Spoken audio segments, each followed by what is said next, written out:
Mano Marceau et Julien Tanti attendent leur deuxième enfant prévu cet été. La maman de Thiago se confie sur cette grossesse et ses débuts difficiles.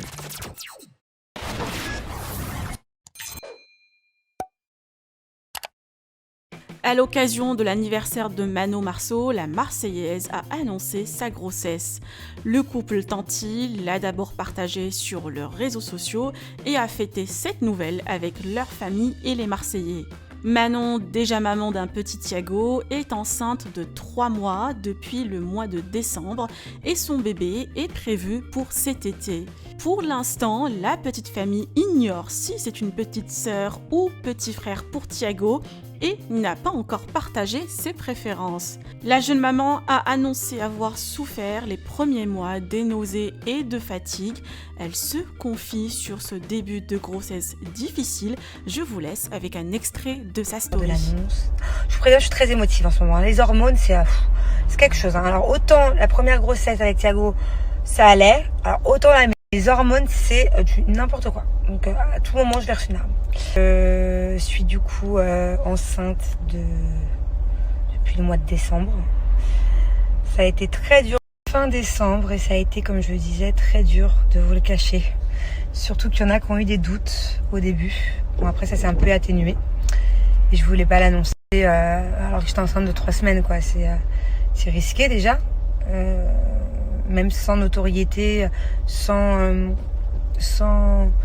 les réseaux sociaux, je pense qu'une femme l'annonce à sa famille ou à ses amis quand même au bout de plusieurs petits mois. On sait jamais ce qui peut arriver dans la vie. C'était dur de vous le cacher, hein. Je vous raconte pas. Alors surtout le mois, je sais pas si vous vous souvenez pour ceux qui me suivent là depuis le mois où on était en vacances à Dubaï. Ça a été un cauchemar parce qu'en fait il y en a beaucoup qui me disaient oui, tu dors tout le temps, oui, tu te lèves jamais, oui, si, oui, ça. Et en fait, j'ai été malade pendant 1 mois. Ce jour à Dubaï, c'est vraiment pas très bien passé pour moi. Je me réveillais avec des nausées. Mais genre, des vraies grosses nausées. Je me couchais avec des nausées. Toute la journée, j'avais des nausées. La moindre odeur. C'est-à-dire que même une odeur de beignet. Julien, il mangeait à ce moment-là des beignets au chocolat. Un pauvre beignet. Oh, c'était un cauchemar. C'était cauchemardesque. Genre là, limite, ça me donne envie d'en pleurer, mais pas de joie, hein. J'ai jamais eu autant de nausées. Peu de vomissements, mais beaucoup de nausées. Donc limite, moi, je préfère vomir à mon cou. Après, c'est bon, j'ai plus de nausées. Et non, ça c'était des grosses nausées. C'est pareil, j'avais pas ça avec Thiago. Comme quoi, chaque grossesse est différente, mes amours. J'étais hyper fatiguée. Je pouvais dormir des 15 heures d'affilée.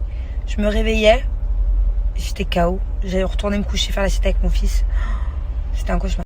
L'année 2020 sera bien riche entre les mariages et bébés attendus dans le monde de la télé-réalité. Alors que pensez-vous de cette grossesse?